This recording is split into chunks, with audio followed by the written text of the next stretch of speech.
Bonjour à tous. Aujourd'hui, dans les chroniques, je reçois Lynn.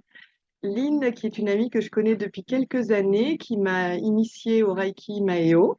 Elle vous en dira plus tout à l'heure. Et qui enseigne plusieurs types de Reiki et de techniques. Je vais lui passer la parole tout de suite. Est-ce que tu veux bien te présenter, Lynn? Oui, bonjour à tous, je me présente, donc Lynn, je suis sur Fréjus dans le Var et je suis praticienne et enseignante de plusieurs techniques énergétiques depuis de nombreuses années maintenant. J'interviens à distance et en direct sur deux sites. Pour l'instant, Fréjus et Le Buis. Ensuite, ce sera essentiellement sur Fréjus. Très juste. D'accord. Ok, donc c'est dans le Var. Alors, de quoi allons-nous parler aujourd'hui, Lynn?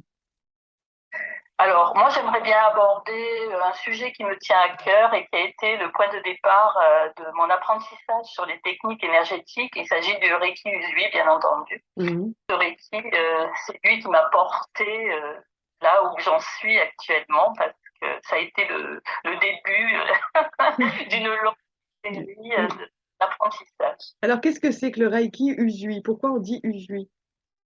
Alors, Usui, c'est le nom de la personne qui a instigé cette technique, c'est-à-dire Mikao Usui, qui est un japonais et qui a permis de travailler sur plusieurs plans émotionnels, physiques, pour pouvoir aider les personnes à retrouver un état de bien-être.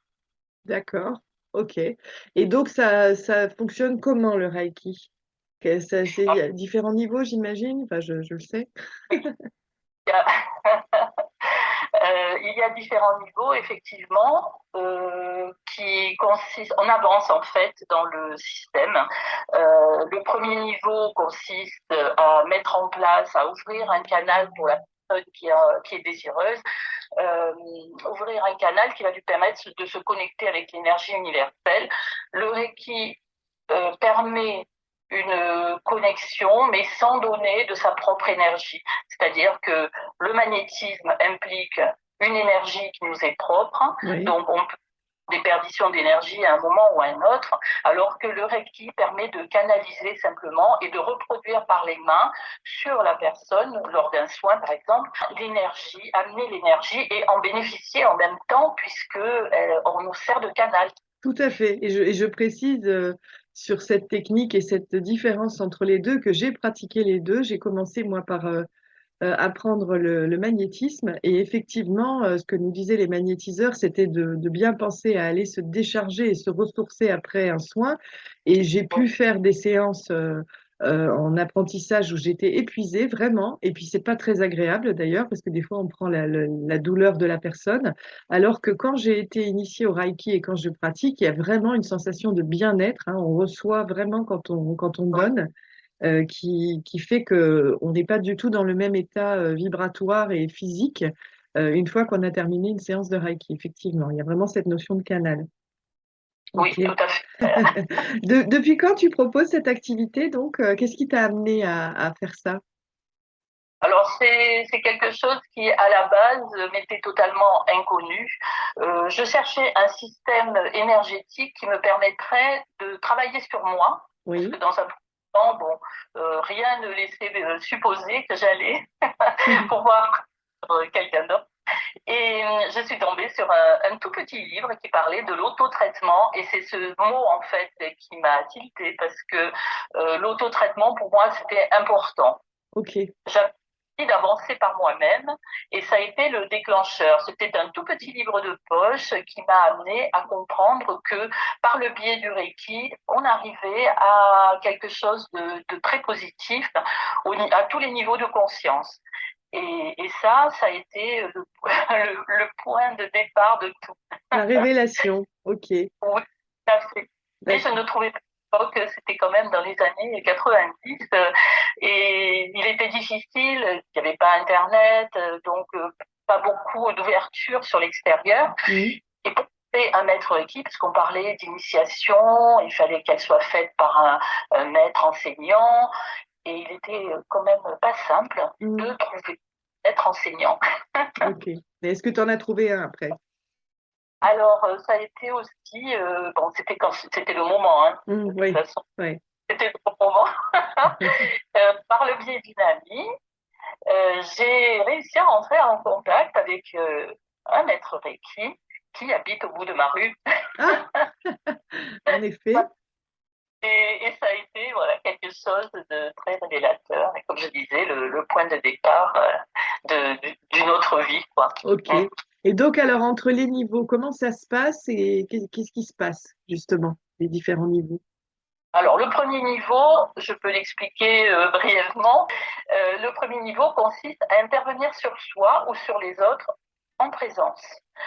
Alors, on peut faire un travail personnel, hein, parce que, bon, souvent, à la base, c'est ça qui nous amène à travailler avec le Reiki, mais on peut aussi intervenir sur les autres en présence.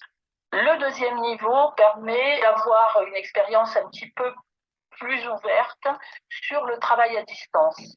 D'accord. Le troisième niveau, lui, permet d'avoir un symbole de maître qui va ouvrir un canal beaucoup plus grand et amener à d'autres expériences. Et puis, bon, il y a le quatrième niveau qui, lui, consiste à enseigner. D'accord. Voilà. Moi, je suis ouverte à travailler sur le dernier niveau parce que je me dis que quelqu'un qui a envie d'avancer dans sa vie, je ne fermerai jamais les portes. Oui, oui, super. Ok, ben oui, c'est ce qui fait qu'aujourd'hui, d'ailleurs, c'est devenu, c'est ta mission, hein, et tu fais Oui, beaucoup, tu as été bien inspiré. Alors, quel type de blessure on peut guérir avec le Reiki? En quoi ça peut nous aider? alors les blessures, c'est pas difficile. Ça, comme je disais, ça travaille à tous les niveaux de conscience, hein, de façon holistique, c'est-à-dire le mental, le physique, l'émotionnel, et c'est très libérateur en fait. Et Hmm. on a pour façon à atteindre un état de bien-être, enfin, le meilleur état de bien-être possible. Mm. Après, Et l'équilibre. ça peut chambouler aussi quand même. C'est pas toujours extrêmement bénéfique. Moi, je me souviens de mon initiation au niveau 1 et de tout ce qui s'est passé dans ma vie dans les mois qui ont suivi. Ça a été assez bouleversant. Un changement de travail pour mon mari et pour moi. Il avait été initié aussi, qui s'est passé pour lui dans la douleur, des soucis à la maison. En fait, il y a des choses qui se sont comme des coups du sort, quoi, des coups du destin. Et quand j'avais appelé la maître qui m'avait enseigné, elle m'avait dit, mais c'est parce que tout se remet dans l'ordre. Et c'est vrai que c'était pour Oui. le mieux. Mais Et c'était douloureux. après, il y a aussi la façon dont le praticien envoie l'énergie. Il faut savoir la canaliser de façon à ce que la personne qui vient se faire initier puisse recevoir la quantité d'énergie nécessaire et qu'elle pourra gérer par la suite. Parce que D'accord. sinon, juste quand il y a un trop plein, ça engendre des situations compliquées. On n'arrive Ok. plus à gérer. Oui. Là, c'est un peu plus difficile. C'est ça. Oui, non, c'est perturbant, hein. C'est des effets. Moi, je peux le voir sur certaines pratiques que je fais et où ça a un effet bouleversant dans la vie de la personne parce que ça fait beaucoup de changements, de prise de conscience d'un coup. Certes, il y avait une volonté, mais c'était pas attendu et ça peut être très déstabilisant. Mais c'est vrai que c'est pour le mieux, par contre. Ça, c'est vrai que l'avantage du Reiki, c'est de dire que c'est soit ça fait rien, soit ça fait que du bien. C'est un bon slogan. Ok, alors combien de temps dure une séance? Donc, alors, est-ce qu'il y a une différence de temps dans les différents niveaux? Comment ça fonctionne?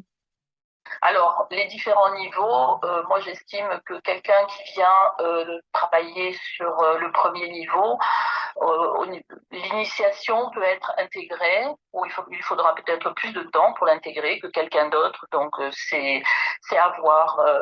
Normalement, on dit 6 mois au moins entre le premier et le deuxième niveau, mais quand on le pratique de façon régulière, c'est sûr que si Ok. on et qu'après on laisse un petit peu de côté et qu'on y revient, il est certain que ça va demander beaucoup plus de temps pour accéder au deuxième niveau. Il faut qu'il y ait des acquis sur le premier. D'ailleurs, c'est ce que je propose, c'est de savoir où en est la personne, ce qu'elle me demande, d'avancer sur le Reiki et de passer du premier au deuxième, par exemple. Oui. Euh, juste un point et j'essaie de savoir où elle en est exactement et si elle peut avancer. Il ne sert à rien de ne pas avoir les bases et de continuer sans pouvoir en bénéficier de façon, Oui, il faut que ce façon... soit, tout à fait, il faut que ce soit bien intégré et c'est très cohérent. Voilà, on n'est pas dans une course Non, au diplôme ou aux compétences, il faut que les compétences soient acquises. OK. c'est ça. Et donc après, quand la personne fait son autotraitement, ça dure combien de temps? C'est quelque chose qui peut durer un quart d'heure, 20 minutes, une heure, que tu conseilles de répéter plusieurs fois, justement pendant ces 6 mois. Il est prévu, enfin, ce que je prévois, c'est de faire un décodage, c'est-à-dire un travail très personnel pendant 21 jours, de OK. façon à pouvoir libérer un maximum de choses. On fait de la régression et ça permet de libérer. Et le fait de libérer, ça amène à un état de bien-être. Cette libération, elle est salvatrice pour la plupart du temps puisque ça permet d'avancer. Alors, ce sont des 21 jours que l'on peut répéter de façon régulière, mais là, c'est suite à l'initiation. Il y a besoin de ce décodage pour épurer. D'accord. C'est une introspection, c'est ça? On met une intention, on fait l'autotraitement et on voit ce que ça fait. Qu'est-ce que tu appelles le décodage? Alors, le décodage permet la libération par le biais de phrases répétitives. Ah, OK. La régression dans le temps jusqu'à l'état fœtal. On fait de la régression pendant ces 21 jours. On arrive à l'état fœtal et on revient, on est pur en Ouais. allant sur cette et en revenant, on est pur également. Ça peut chambouler, ça peut bouleverser, Mhm. parce qu'il y a des périodes dans la vie qui ont été très difficiles et qui ont fait que ça revient lors de ce décodage. Mais il ne faut pas baisser les bras. Oui, bah oui, le but c'est d'avancer et de se libérer justement. Ouais, C'est ça, c'est ok. le but en fait. C'est comme une pelure d'oignon, c'est ce que je dis toujours. Hein. On nettoie, et puis on arrive au cœur. Mais avant d'y arriver, tout dépend de la personne, de son parcours, de ses vies antérieures aussi, parce qu'on peut ramener beaucoup de choses des vies antérieures, et ça dépend de chacun.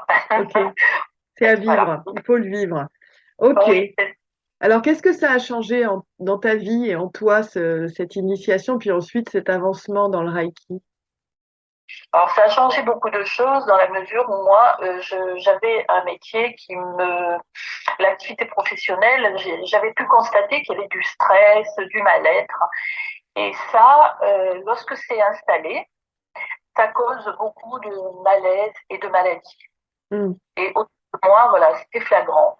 Et c'est ça qui m'a amené à me pencher sur une façon de pouvoir m'auto-traiter Hmm. et penser dans un état de bien-être, je le redis, mais le bien-être, ça a été aussi le déclencheur. Et puis après aussi, une fois que tout était bien intégré pour moi, me lancer sur les autres. Oui, oui, et oui. Et ça fait quelques années maintenant hein, que tu le fais, ça. Hein. Depuis les années 90, oui, pour certaines techniques énergétiques telles que le Reiki, la flamme violette, c'est un petit peu plus récent, ça fait 17 ans, 17 ans à peu près. Oui, ça fait quand Alors, même quelques années aussi. ça fait. Ok. Et tout à l'heure, on parlait avant cet audio des différents Reiki que tu pratiques et entre autres, tu m'as initié au Reiki Maeo amérindien. Est-ce que tu peux juste expliquer avant d'aller dans ces différents Reiki, il y a quand même une base Reiki Usui à avoir, hein, c'est ça? C'est ça. Pour certaines techniques énergétiques qui sont du Reiki, oui. Il y a des bases de Reiki, que ce soit le premier, le deuxième ou le troisième degré, qui sont demandées. Mais ce sont des petits plus par rapport au Reiki Usui. Oui. Et tout dépend. On veut s'orienter sur le chamanisme, par exemple. Le Reiki Maeo était tout à fait adapté à ta demande. Ok. Entrer dans ce cadre-là. Après, il peut y avoir d'autres Reiki. Bon, ça demandait un premier niveau de Reiki Usui. Il y a d'autres Reiki pour ceux qui sont intéressés par Merlin l'Enchanteur et la Dame du Lac. Oui, ça aussi. Oui, Ouais, donc toujours la base, on commence par l'Usui parce que c'est quand même le mouvement du départ. Et oui. à ce sujet, j'ai une autre question parce que je me rappelle que je me l'étais posée au tout début. Est-ce qu'il y a différents Reiki de base à part l'Usui? Parce que tu vois, par exemple, on a le Tai Chi, on a le Qigong, on a différentes variantes qui tournent autour de cette énergie, le fameux Qi, et puis comment on pratique. Est-ce qu'au niveau du Reiki, il y a différents euh, mouvements ou, je ne sais pas, courants de Reiki de base, à part Alors, des l'Usui? Reiki de base, on peut trouver le Reiki Kundalini, par exemple, qui peut amener à travailler sur d'autres types d'énergie Oui, sans avoir à obtenir le Reiki de base. ok. Il y a Karuna aussi, mais le Reiki Karuna demande quand même un troisième niveau de Reiki Usui. Ah oui, donc c'est pas la base, c'est en plus. Voilà, Voilà, d'accord. voilà, c'est un plus. Il y a quelque chose qui travaille en parallèle avec le Reiki Usui, ça peut être aussi le Laoshi. Ok, d'accord. Voilà. C'est Ça, un courant parallèle. Ok. oui. Alors, comment peut-on te solliciter, Lynn, si on est intéressé et qu'on veut passer ces niveaux ou en savoir? Alors, pour pouvoir me contacter et savoir ce que je pratique, parce qu'il n'y a pas que le Reiki, hein, Oui, je suis je confirme. praticienne aussi sur plusieurs choses. Le Feng Shui qui me tient très à cœur, Oui. d'ailleurs. Mm. Et c'est très intéressant comme tu l'expliques, hein. J'ai déjà pu animer un atelier à la boutique avec toi et on me demande régulièrement hein, si un jour tu es disponible. Les bases du Ah, Feng Shui, voilà, c'est quelque chose que tu fais très bien. Donc il y a le Feng Shui, les Reiki, les techniques énergétiques en particulier. Donc c'est Fréjus ou le Mui, c'est ça, ou à alors, distance. voilà. Ou alors, il y a aussi des techniques qui peuvent s'enseigner à distance. Mais le Reiki Usui, la flamme violette aussi, hein, qui est un petit peu mon bébé, Mhm.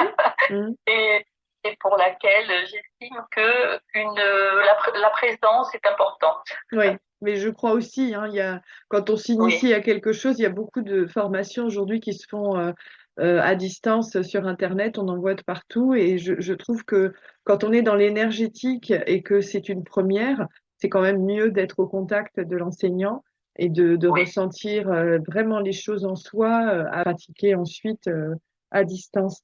Et peut-être aussi, tu as un groupe et est-ce que oui, sur le groupe Rayonnance Arc-en-Ciel, sur Facebook? qui, voilà, donc il est animé de façon régulière. Il y a également la liste de toutes les techniques que j'utilise. Bon, celles que je n'ai pas nommées, fleurs de bac, les élixirs floraux. Je pratique aussi la réflexologie plantaire thaïlandaise.